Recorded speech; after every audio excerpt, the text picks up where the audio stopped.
안녕하세요, 랑쌤입니다. 3월 모의고사가 코앞으로 다가왔습니다. 24일에 3월 모의고사가 실시가 되는데 그 전에 이 3월 모의고사를 어떻게 바라보고 시험을 보고 시험을 본 뒤에 대처를 해야 할지 이것에 대해서 이야기하도록 하겠습니다. 3월 모의고사가 중요한 이유는 고3 학생들 같은 경우 처음으로 수능과 비슷한 느낌으로 풀타임 모의고사를 치르기 때문에 본인이 생각했던 실력보다 점수가 안 나올 가능성이 매우 큽니다. 그것은 3월 모의고사 원점수 등급 컷을 3개년치를 가지고 왔는데 국어와 수학을 놓고 보셨을 때 원점수 등급 컷이 생각보다 그렇게 높지 않다는 것을 보실 수가 있는데요. 특히 국어의 경우 2023년과 2024년의 국어의 난이도는 수능으로 환산을 하면 2025학년도 수준입니다. 2025학년도 수능 국어가 상대적으로 쉬운 편이었거든요. 보시면 화법과 작문의 1등급 컷이 95점이고 언어매체의 1등급 컷이 92점인데 그래서 표준점수 만점도 140점을 넘지 못하거든요. 근데 이 정도 난이도가 2023년과 2024년의 3월 모의고사 난이도입니다. 그러면은 왜 1등급 컷이 5점 정도 빠지냐? 그것은 고3 학생들만 보는 것도 있지만 시험에 대한 준비가 되지 않은 상태에서 시험을 보기 때문에 몇 개 더 틀리는 거죠. 시간이 부족하다거나 긴장을 해서 실수를 한다거나 이런 식으로 더 틀리기 때문에 그래서 2023년과 2024년도 원점수 등급 컷이 상대적으로 낮게 형성이 된 거고요. 반면 2025학년도는 문제가 어려웠던 건 맞습니다. 그래서 상당히 점수가 낮게 형성이 되죠. 그런데 여기서 오는 착시가 뭐냐면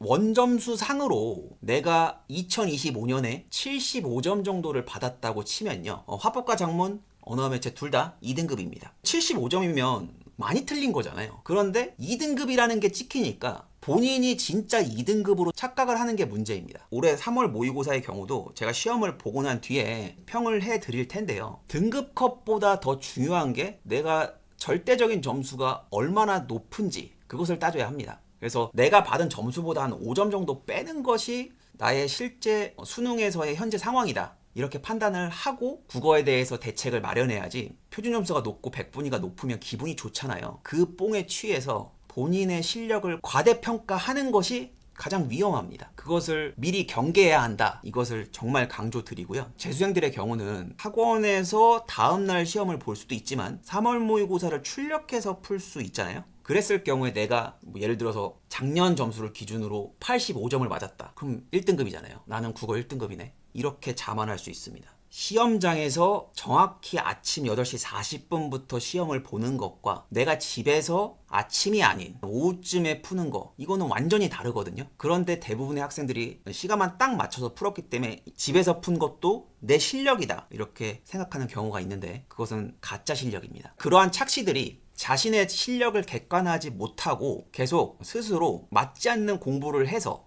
예를 들자면 아직 내가 그 수준이 안 됐는데 어려운 모의고사만 푼다든지 뭐 리트 지문을 푼다든지 그런 것이 뻘짓이거든요. 그러한 뻘짓을 계속 하다가 결국 수능 때 본인의 실력이 드러나게 됩니다. 부족한 것을 메꾸기 위해서 3월 모의고사의 등급 컷보다는 나의 원점수를 통해서 내가 얼마나 많이 틀렸냐 이것을 보셔야 합니다. 자, 이것은 수학도 마찬가지입니다. 수학은 1등급을 가늠하는 문제가 4개가 나오냐 5개가 나오냐에 따라서 달라집니다. 확통을 기준으로는 4개, 미적분 기준으로는 5개. 거기서 조금 더 문제가 어려우면 점수가 더 떨어질 수 있죠. 특히 3월 모의고사의 수학의 경우는 범위가 전범위가 아니죠. 선택 과목에서 아주 일부분만 출제가 돼요. 그 일부분으로 선택 과목 8문제를 구성해야 하거든요. 그러니까 문제가 매우 어려울 수밖에 없어요. 그래서 1등급 컷이 낮습니다. 이번 3월 모의고사도 1등급 컷이 그렇게 높지는 않을 거예요. 그럼 여기서 또 문제가 되는 건 뭐냐? 미적분 기준으로 72점 정도 맞았다고 생각을 해볼게요. 그러면 작년 기준으로 2등급이잖아요. 재작년 기준으로도 2등급, 2023년 기준으로도 2등급이에요. 72점이면은 8개를 틀렸거든요.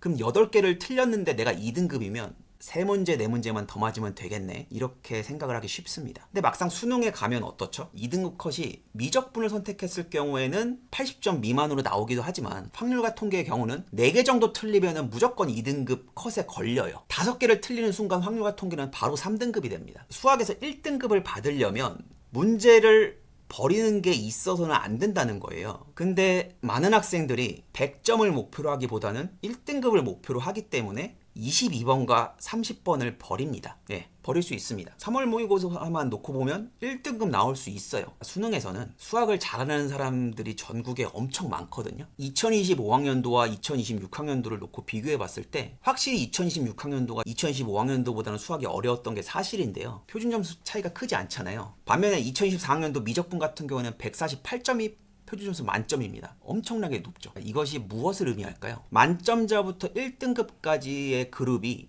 되게 촘촘하게 형성이 되어 있다는 겁니다. 2026학년도의 경우는 만점자는 많지 않았지만 96점, 92점이 엄청나게 많았다는 거예요. 84점을 맞으면 살짝 밀려나서 2등급이 됩니다. 그래서 1등급 컷이 85점이더라고요. 85점이 말이 돼 라고 하는데 진짜 85점 받은 학생들이 꽤 많아요. 그래서 한 문제도 허투루 하는 순간 쫙 밀리게 됩니다.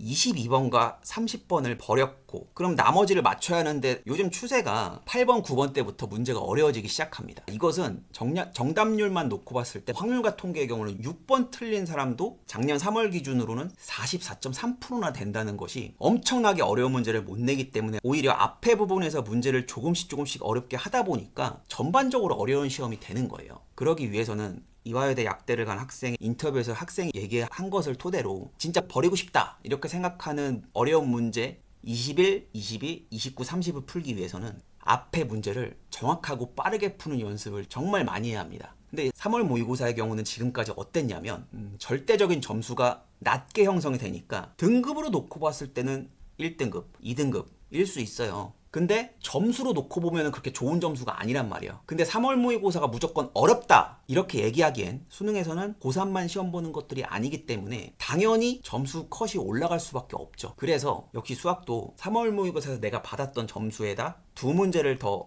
빼셔야 할 것 같아요. 최대 8점 정도는 빼야겠죠. 내가 3모에서 88점 나왔다. 그러면은 현재 80점 정도의 수준이다. 이렇게 생각을 하셔야 할 것 같습니다. 이거 왜 이렇게 중요하냐? 자기 자신에 대한 객관적인 위치가 모의고사로 판단이 된다고 하는데 이 모의고사의 응시 집단 그리고 출제 범위가 나의 실력을 11월에 보는 수능과 정확하다고 매치가 안 돼요. 물론 당연히 공부를 해서 올라갈 수 있죠. 그런데 정말 공부가 완성된 최상위권 학생이 아니라면 등급 컷의 변화가 있는 학생일 때 오히려 시험을 못 보는 것이 충격을 먹고 더 공부를 해서 막판에 좋은 결과를 이뤄낸 학생들을 상당히 많이 봤습니다. 정시원서 쓸 때도 제가 많이 물어봤었거든요. 그러니까 6월 모의고사를 상대적으로 못 본 친구들이 오히려 더 수능을 잘 봐갖고 온 경우도 있었습니다. 즉 수능이 커리어 하이인 친구들이 꽤 됐었어요. 그만큼 자기의 메타인지가 매우 중요한데 그 메타인지를 가리게 하는 게 3월 모의고사의 원점수 등급 컷이라는 겁니다. 따라서 이번 3모를 보고 국어는 5점, 수학은 8점 정도를 뺀 게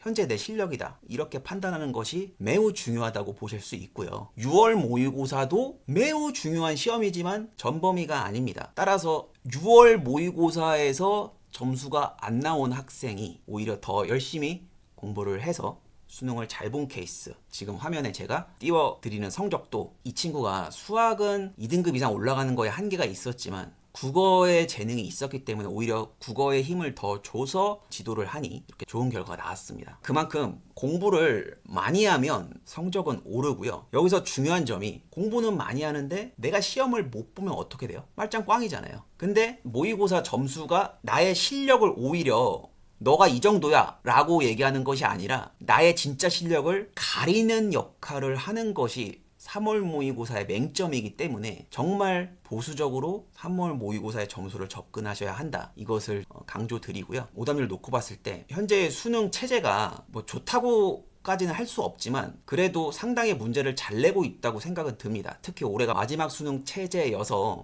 9월 모의고사까지 응시 안 한 최상위권 수험생들이 들어올 가능성이 꽤 크거든요. 근데 그 친구들이 시험을 잘 볼 거라는 보장이 없어요. 왜냐면 국어에서 정답률이 20%대가 나오기가 쉽지가 않아요. 20%대의 정답률이라는 거는 찍어서 맞추는 것과 비슷하잖아요. 근데 작년 수능에서도 77%나 틀린 문제가 있었잖아요. 그만큼 국어가 오히려 더 까다롭습니다. 되게 헷갈리게 만드는 거예요. 그래서 오답률 탑 10의 선택지 비율을 보시면 까다로운 문제의 경우는 답을 고른 분포가 꽤 넓습니다. 그만큼 국어가 체감 난이도가 상당히 어렵기 때문에 진짜 국어 공부 많이 하셔야 합니다. 오히려 3월 모의고사를 통해서 많이 혼나야 돼요. 아, 내가 시험 준비를 안 하고 그냥 무식하게 공부만 했구나. 그래서 어떻게 시험을 대비하고 쳐야 할지 그러한 로드맵을 그리는 용도로 3월 모의고사를 활용하시면 되겠습니다. 요즘은 모의고사라는 것이 상당히 중요하다고 인식을 많이 하기 때문에 철저한 준비와 연습이 필요합니다. 3월 모의고사를 통해서 내가 얻는 것은 내가 생각보다 시험을 못 본다, 이것을 깨닫는 것입니다. 공부를 잘하는 것과 시험을 잘 보는 것은 다르거든요. 그래서 시험을 잘 볼 수 있는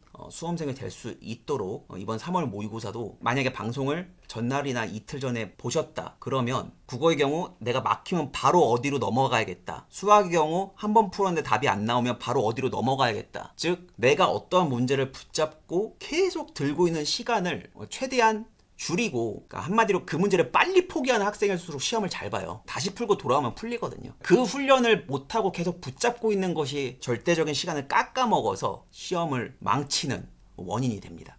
이것은 학생 스스로 자기만의 루틴을 만들어야지, 어떻게 푸는 게 좋다, 이것은 다 그 사람들의 말입니다. 본인께 될 수 없어요. 그래서 이것은 수험생 본인들이 체감하고 바꿔나가야 합니다. 그렇기 때문에 모의고사가 중요합니다. 긴장 많이 하실 수 있는데 모의고사는 모의고사거든요. 내가 얼마나 시험을 못 보고 있는지를 확인하고 그것을 메꿔나가는 작업입니다. 그래서 잘 봐도 들뜨지 말고 못 봐서 우울해질 필요 없습니다. 여기까지 영상 마치고요. 3월 모의고사가 끝나고 시험이 어땠는지 그 평으로 돌아오도록 하겠습니다. 감사합니다.